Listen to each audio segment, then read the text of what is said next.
Imagine that at some point Mr. Anand and his vision for a global humanitarian forum to be held in Geneva comes to you and says, can you help me?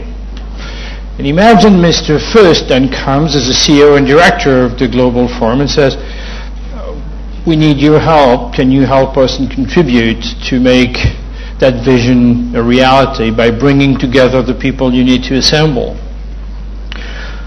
That's the mandate that was given to Martin Frick. Can you imagine what Martin Frick has been doing over the last year or so? How many sleepless nights? Do I get the right people? Is it the right panel? Are we missing someone? Are we missing something? Ladies and gentlemen, Martin Frick, the director of the program, will explain to you how he did it, why he did it, and what he's trying to achieve. Thank you.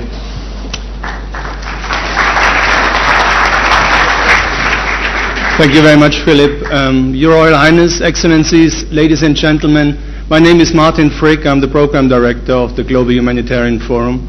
I have 5 minutes in the program to walk you through the program, and I will take less, because time is of essence now. And as Jesse just said, this is not the time to take your time. And we believe that this is not the time to go on with business as usual. So our task was to design a conference which is not business as usual. And you just seen with the start with the young climate witnesses that we mean it.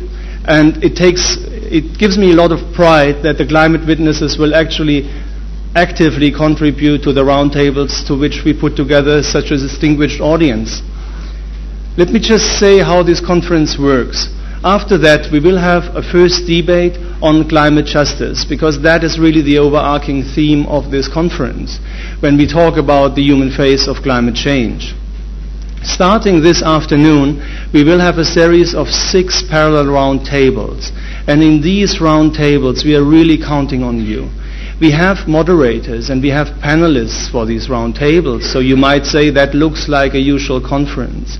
But indeed, everyone of the key participants will really be a moderator for a smaller table. And you will find yourself at these small tables. And this is where we ask you for your best ideas, for your findings, for your observations, for your way forward. And maybe you should do that like children do, and asking, why not? Why is it that? Can't we change this and that? And that should be the spirit in which the roundtables should be conducted.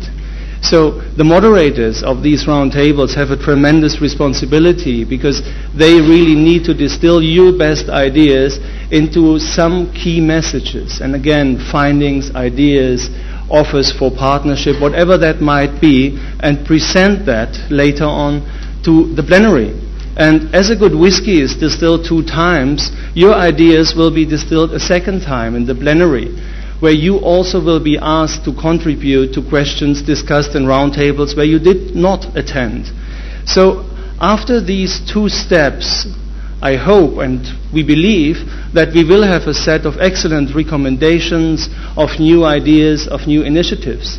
So at this point, normally a conference would finish, not ours.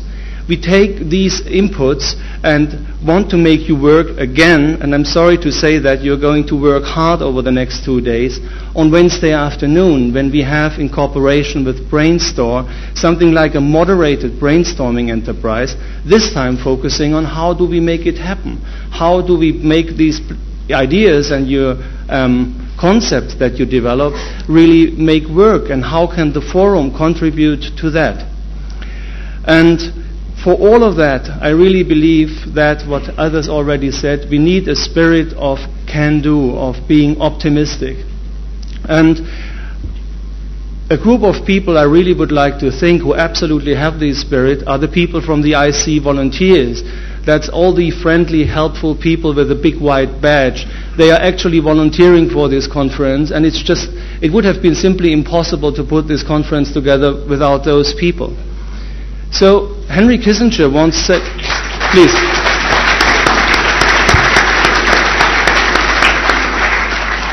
So let me conclude by saying Henry Kissinger once said, skeptics never build a cathedral. I like to add, optimists can. Thank you very much, ladies and gentlemen.